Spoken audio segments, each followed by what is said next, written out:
Basically یہ جو ہوتا ہے نا خشکی سردی والا مزاج، حرارت کی کمی، ہیٹ کی کمی ہوتی ہے، جگر سلو کام کرتا ہے، اسی وجہ سے گیس ہوتی ہے اور پھر قبض میں پرابلم آتی ہے، کیونکہ جگر جب اچھا کام نہیں کرتا اور وہ بائل پراپر جو پتے کی رطوبت ہے گال بلیڈر اس کو 12 انگشتی آنت میں آگے گرائے اور چھوٹی آنت کے پروسیجر کو مکمل کرے،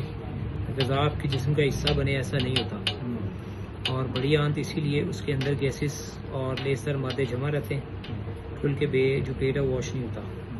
تو بے چینی اور انزائٹی اسی بیس پہ شروع ہو جاتی ہے، جس سے انسان کو گھبراہٹ، خوف، ڈپریشن یہ آتا ہے۔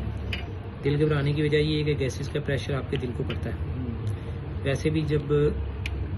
پنڈلیوں میں کھنچاؤ اسی وجہ سے خون گاڑھا ہونے سے نیند ٹھیک نہیں ہے، کیونکہ دماغ خشک ہو چکا ہے، اسے تری چاہیے، یعنی کہ گرمی بھی چاہیے اور تری بھی، پھر اچھی نیند آئے گی۔ جس سمے تھکاوٹ سستی ہر وقت رہتی ہے اور شام کے وقت زیادہ ہو جاتی ہے، سارا دن ظاہر بات اس وجود کو ہم لے کے چلتے پھرتے ہیں، شام کو اس کی بس ہو جاتی ہے۔ 50% ویسے بھی باڈی لیٹنے پہ کام چھوڑ دیتی ہے، معدہ کام چھوڑ دیتا ہے، سانپ بالکل اپنا کام چھوڑ دیتے ہیں، تو اس لیے شام کی جو تکلیف ہے وہ دن کی نسبت زیادہ ہوتی ہے، کیونکہ دن کو باہر سے گرمی مل رہی ہوتی ہے۔ بلڈ پریشر نارمل، اچھی بات ہے، شوگر نارمل ہے، بھوک ٹھیک ہے، یورین دن میں 3 سے 4 دفعہ آتا ہے، میدے میں بوجھ رہتا ہے، گیس وجہ سے پانی پینے سے کو دل نہیں کرتا، پانی پینے کو دل کرنا چاہیے، پیٹ ویسے پہلے کھلا رہتا ہے، 4-5 گلاس کافی اتنے پی لیتا ہوں 3-4، اور پھر بھی پیٹ کھلا رہتا ہے، اس کا مطلب جوائن والا پانی پیے۔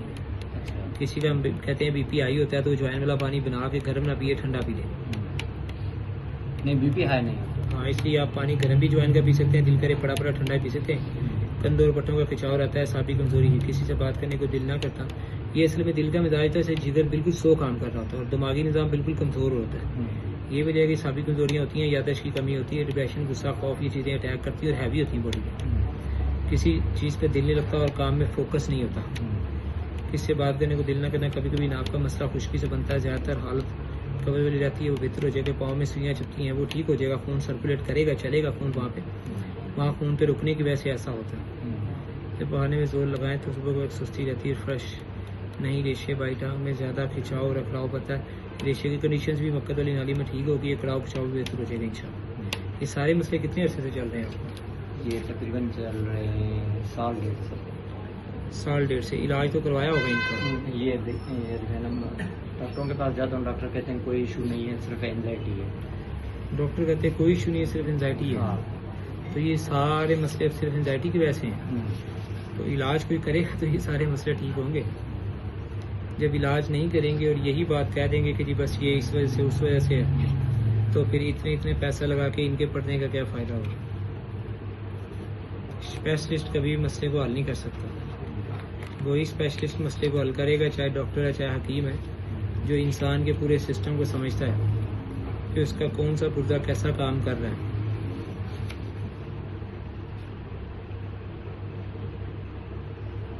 گولیاں اور دوائیاں دے کے سب کچھ آپ کو کر کے ٹیسٹ کروا کے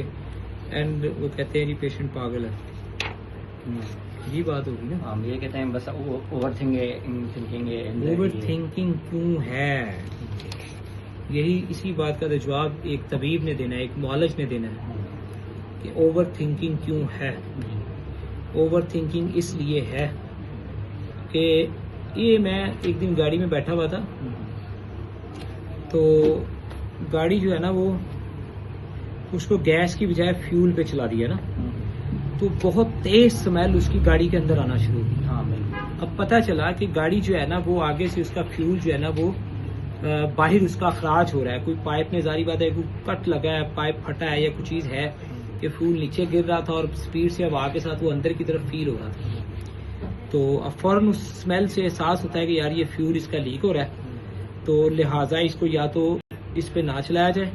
یا اس کو ٹھیک کروایا جائے یا اسے گیس پہ کنورٹ کیا جائے۔ سیم ایسی انسانی باڈی ہے کہ جب اس میں مسائل آتے ہیں تو ان کی جو علامات ہیں، ٹھیک ہے جی،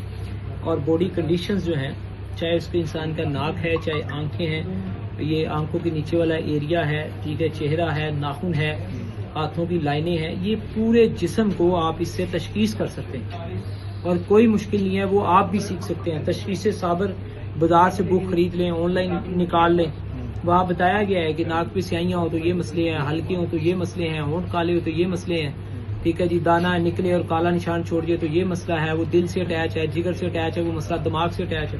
ویری سمپل، اور وہ تشخیص ہم دن رات یہاں کرتے ہیں۔ اور وہ کوئی رٹے نہیں لگائے ہوئے، مطلب ان کو ہم نے پڑھا اور بے شمار پیشنٹس کو وہ بتاتے ہیں، لوگ ایکسیپٹ کرتے ہیں، ویسے ہی ہوتا ہے۔ اس کے بعد کامیابی ہے علاج کرنے میں۔ تو علاج تب کامیاب ہوگا جب کسی نے ہسٹری پڑھی ہوگی، بہت ساری حکمت کی بکس کو پڑھا ہوگا، پوری باڈی کو سمجھا ہوگا۔ سب پڑھتے اور سمجھتے ہیں لیکن پتہ نہیں کیوں ایسا کر رہے ہیں کہ لوگ بیچارے ٹھیک نہیں ہو رہے، مسائل بہت بگڑ رہے ہیں۔ چلیں اللہ تعالیٰ شفا دے گا، چیزیں حل ہوں گی انشاءاللہ۔ علاج بھی غذا ہوگا، سب سے پہلی خوبصورتی اس کی یہی ہوتی ہے، علاج بھی جب غذا ہو،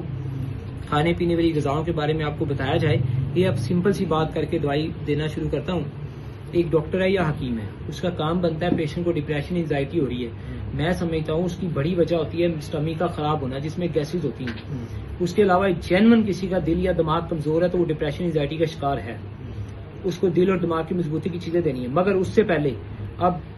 آپ کا ایک بندے کا پرابلم ہے، وہ سیب کھا رہا ہے تو گیسز ہو رہی ہے، خربوزہ کھا رہا ہے تو نہیں گیسز ہو رہی۔ اب سیب کھا کے گیسز کے بعد وہ ڈپریشن میں جا رہا ہے، اور خربوزہ کھا کے ڈپریشن نہیں ہو رہا تو وہ فریش رہ رہا ہے۔ تو اس کا مطلب یہ ہے نا کہ اس کے غذائی پلان کو سیٹ کرنا، تو وہ ہم کرتے ہیں، زندگی بہتر ہوگی انشاءاللہ۔